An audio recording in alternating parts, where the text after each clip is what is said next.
کبھی کبھار ایسا بھی ہوتا ہے کہ جب ہم جائے نماز پر اللہ سے مانگنے کے لیے بیٹھتے ہیں تو نہ آنکھوں سے آنسو نکل پاتے ہیں اور نہ ہی زبان سے کوئی بھی دعا لفظوں کی شکل میں کہی جاتی ہے۔ بس عجیب سی کیفیت ہوتی ہے۔ دل تو تب چیخ چیخ کر کہہ رہا ہوتا ہے کہ یا اللہ، اب آپ کے کن کی ضرورت ہے، لیکن لب اس درد کو بیان کرنے سے قاصر ہوتے ہیں۔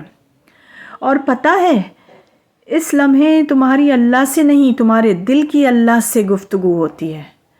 اور جب ٹوٹا ہوا دل خود اللہ کی بارگاہ میں جا کر اپنی کرچیاں سمیٹنے کی فریاد کرتا ہے نا، تو اللہ اس کے لیے اپنی مدد نہیں بھیجتا، بلکہ اللہ پھر وہ کرچیاں خود سمیٹتا ہے۔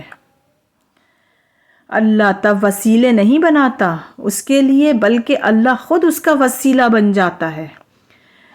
تمہاری یہ خاموشی اللہ کے ہاں بہت زور کا شور مچا دیتی ہے، اتنا زور کا آسمانی خلق اس چپ کی آواز سے چونک اٹھتی ہے، اور پھر وہ ساری خلق اللہ سے تمہارے حق میں دعا کرتی ہے اور فریاد کرتی ہے کہ یا اللہ، یہ جو درد سے تڑپ رہا ہے اسے شفا دے، اس کے لیے کن فرما دے۔ جب آسمان تمہاری آواز سے لرز اٹھتا ہے تو سوچو اس رب کی کیفیت جس نے فرمایا ہے کہ میں شہرک سے بھی زیادہ تمہارے قریب ہوں۔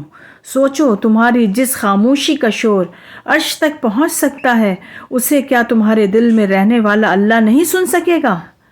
وہ سب سنتا ہے، وہ سب جانتا ہے، تب بھی جب تم کہتے نہیں اور تب بھی جب تم کہنا نہیں چاہتے۔ وہ دھڑکن ہے اور وہ دھڑکنوں کی ہی سنتا ہے، پھر ایسے معجزے کرتا ہے کہ دل پھر سے جی اٹھتے ہیں، دھڑکنیں پھر سے بحال ہو جاتی ہیں اور ویران آنکھیں شکر سے بھر جاتی ہیں، پھر کرچیاں بھی سمٹ جاتی ہیں اور شفا بھی مل جاتی ہے۔